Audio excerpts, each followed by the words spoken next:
Per ogni ULSS apriremo un H24 per i tamponi, sto sempre parlando di tamponi rapidi. Tamponi rapidi giorno e notte, questo è l'obiettivo per fronteggiare la seconda ondata che almeno al momento, almeno in Veneto, è diversa dalla prima. Gli asintomatici sono oltre il 98%, stazionario anche il dato sulle terapie intensive, dove i posti letto occupati restano una cinquantina, un numero gestibile. Ovvio è che a Padova le terapie intensive si stanno riempendo, perché comunque abbiamo anche posizionato principalmente pazienti là, e adesso utilizziamo l'ULSS Euganea per le terapie intensive, che non so, hanno altri 15 posti liberi, e quindi stiamo smistando in maniera tale da garantire sempre l'efficacia del servizio. Una sostenibilità che Zaia fotografa ma che non dà per scontato in futuro. Il nostro tema è uno solo, che il paziente Covid, se arriva in ospedale in maniera pesante, cioè se arrivano tanti pazienti, la sanità collassa,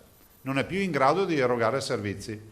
C'è poi il nuovo DPCM con l'ulteriore stretta su locali e sport. Penso che questo DPCM, ho l'impressione che sia solo un riscaldamento a bordo campo, nel senso che non ha introdotto grandi rivoluzioni. Come sul tema della scuola, con il DPCM che parla di orari sfalsati per gli ingressi, modalità dice Zaia più utile per le zone metropolitane che di provincia, dove i trasporti sono fatti di coincidenze e lunghe tratte. Da qui il tema della didattica a distanza, seppure limitata per le scuole superiori. Cercheremo di studiare assieme all'ufficio scolastico regionale una soluzione, però dovrà essere, come si dice, compatibile con le nostre caratteristiche territoriali.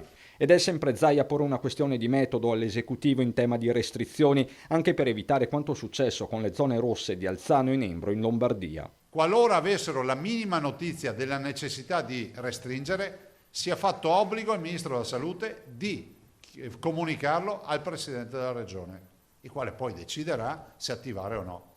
Attenzione che non è una rinuncia di autonomia, ma è un'assunzione di responsabilità che qualcuno deve prendersi. Discorso analogo per lo scontro istituzionale di giornata, quello tra governo e sindaci, con Zaia che sta con i secondi.